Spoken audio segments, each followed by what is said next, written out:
तो पढ़ेगा इंडिया, सीखेगा इंडिया, जीतेगा इंडिया। जीतने वालों को मेरा सलाम, क्योंकि एक दिन हर कोई जीतेगा। तो आइए बैठ जाइए आप दोस्त। जो हम लोग अभी बात कर रहे हैं दोस्त, एकदम बेसिक कॉन्सेप्ट पर बात कर रहे हैं। इसका शुभारंभ कैसे होगा, क्योंकि आपको एक चीज पहले सिखाते हैं, जैसे पाकिस्तान और इंडिया के बीच लड़ाई होना शुरू हो जाए, पाकिस्तान और इंडिया के बीच लड़ाई होना या किसी भी देश के बीच लड़ाई होना शुरू हो जाए, तो बताओ कौन सा देश किससे कब जीत सकता है। तो बस जीतने का एक ही मंत्र है और कोई मंत्र नहीं है। मंत्र यह है, उसके पास हथियार ज्यादा से ज्यादा हो।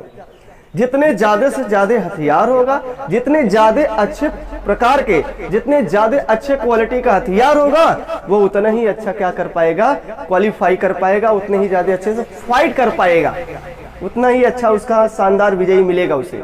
और शानदार विजयी प्राप्त करने के लिए तो सबसे पहले आपको सूत्र पर बात करना पड़ेगा। वो सूत्र फटाफट आपको क्या होना चाहिए, याद होना चाहिए। कुल ट्रिग्नोमेट्री अनुपात कितने होते हैं?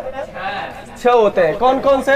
Sign theta, cos theta, tan theta, cot theta, sec theta, cosec theta. ये 6 ट्रिग्नोमेट्री अनुपात है अपने पास। अच्छा, ये 6 ट्रिग्नोमेट्रिकल रेशियो जो दिए गए हैं, इनका साइन थीटा बराबर क्या होता है भाई? लंब बटा कट होता है। कॉस थीटा आधार बटा कट होता है। टैन थीटा बराबर लंब बटा आधार। कॉट थीटा बराबर, तो ठीक है, यहाँ तक पता चल गया। और ये हथियार है, गणित को फाइट करना है, अच्छा नंबर लाना है, कहीं भी अच्छे पोजीशन पर खड़ा होना है, और गणित में एकदम विद्वानी लाना है, गणित में एकदम टैलेंटी लाना है, तो सबसे पहला काम है कि कमांड किसके ऊपर करना है? फार्मूला के ऊपर। फार्मूला ही सब कुछ होता है।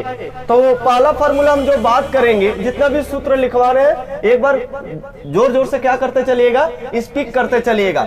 जैसे हमने बोल दिया साइन ए प्लस बी का सूत्र बताओ क्या होगा, तो आप लोगों को पता होगा साइन ए। दूसरा यह फार्मूला है साइन ए माइनस बी बोल दिया जाए, साइन ए माइनस बी, तो साइन ए। तीसरा फार्मूला है कॉस ए प्लस बी अगर बोल दिया जाए तो कॉस। अगर अगला चौथा फार्मूला बोल दिया जाए कॉस, अगला जो फार्मूला बनेगा वह टैन ए प्लस बी।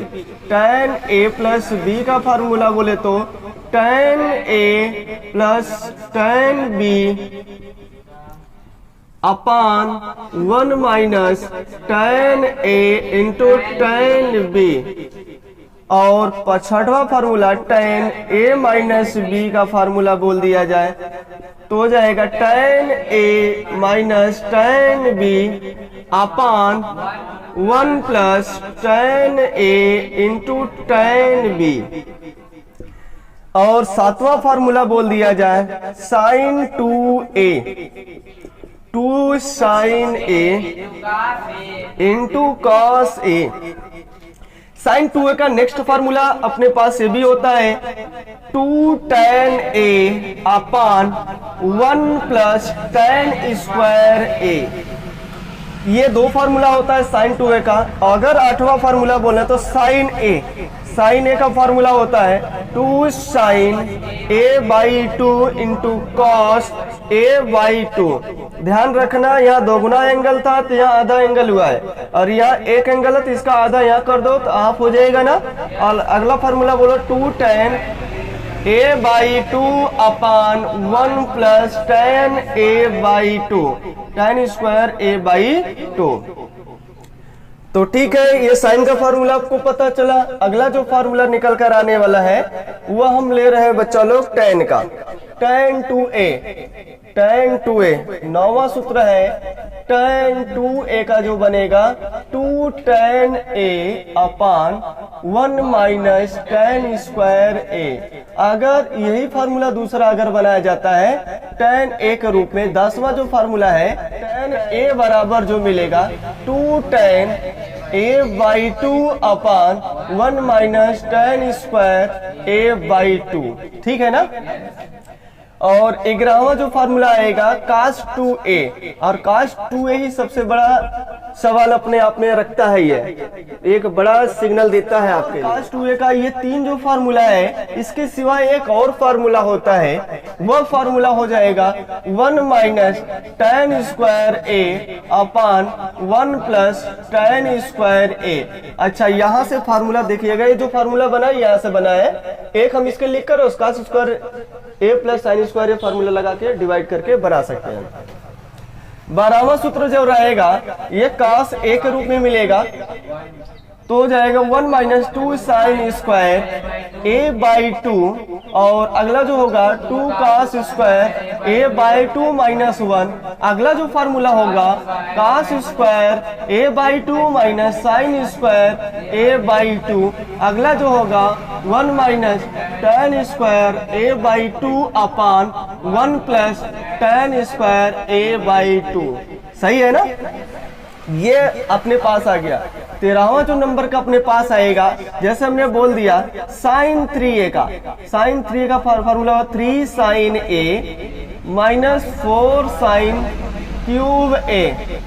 अगला जो आएगा अपने पास cos 3a 4 cos cube a minus 3 cos a। tan 3a का बताइए भाई साहब कितना होगा, tan 3a 3 tan a minus tan cube a upon 1 minus 3 tan square a। 3 tan a minus tan cube a upon 1 minus 3 tan square a। इस प्रकार से ये जो सूत्र लिखवाया जा रहा है आपको पूरा का पूरा याद होना चाहिए। और इसके बाद आपको आइडेंटिटीज भी बताए गए थे, इसमें कवर कर लीजिए फटाफट। तो यहाँ से 2 फार्मूला आप और बना सकते हैं। तो साइन स्क्वायर a बराबर कितना हो जाएगा 1 माइनस cos स्क्वायर a, या cos स्क्वायर a बराबर 1 minus sine square a।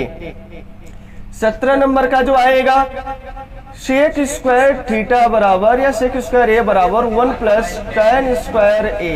Cosec square a बराबर 1 प्लस कॉट स्क्वायर a। अब यहां से भी 3 फार्मूला बना लीजिए, cosec square a minus cot square a बराबर 1, या तो हम बोल सकते हैं कॉट स्क्वायर a बराबर कोसेक स्क्वायर a माइनस 1। इसको उठा लाए इस प्रकार से। तो यहाँ से इतने फार्मूले बन गए। हाँ, इसमें यूज होने वाला महत्वपूर्ण फार्मूला जो छोटी सी इकाई में यूज करते हैं, हम लोग जो छोटी सी इकाई में यूज करते हैं वो अपने पास 20वां से चालू कर रहे हैं। जैसे a प्लस बी का होल ऑफ स्क्वायर बराबर a square b plus B square और प्लस 2a। और 22 नंबर का होगा a square plus B square. सबसे खतरनाक फार्मूला यही है और सबसे इंपॉर्टेंट है, a प्लस बी का whole of square minus 2ab। अगला जो मिलेगा b का whole of square plus 2a। सबसे खतरनाक फार्मूला है, बहुत इंपॉर्टेंट है, ये बहुत ज्यादा यूज होता है, ठीक है ना। अगला जो फार्मूला मिलेगा 23 नंबर का a square minus B square, एक कोष्टक में a माइनस बी, दूसरे कोष्टक में a प्लस बी। और अगला फार्मूला जो निकल कर आएगा a प्लस बी का होल ऑफ क्यू बराबर a cube plus B cube plus 3ab, और कोष्टक में a प्लस बी हो जाएगा। अगला जो फार्मूला निकल कर आएगा 24 हो गया, यहाँ पे कर देते हैं 25, यहाँ पे कर देते हैं 25। तो a माइनस बी का होल ऑफ क्यू बराबर a cube minus B cube minus 3ab, कोष्टक में a माइनस बी। अगर आपसे 26 नंबर का पूछा जाए तो ट्रिग्नोमेट्री में जितने भी ये इंपॉर्टेंट सूत्र लिखवाए गए आपको एकदम बिल्कुल पता होना चाहिए। तब हम इसके बाद जंप कहाँ पे करेंगे, ट्रिग्नोमेट्रिकल वैल्यू पर। आज ट्रिग्नोमेट्रिकल वैल्यू पर भी हम लोग बात करते हैं।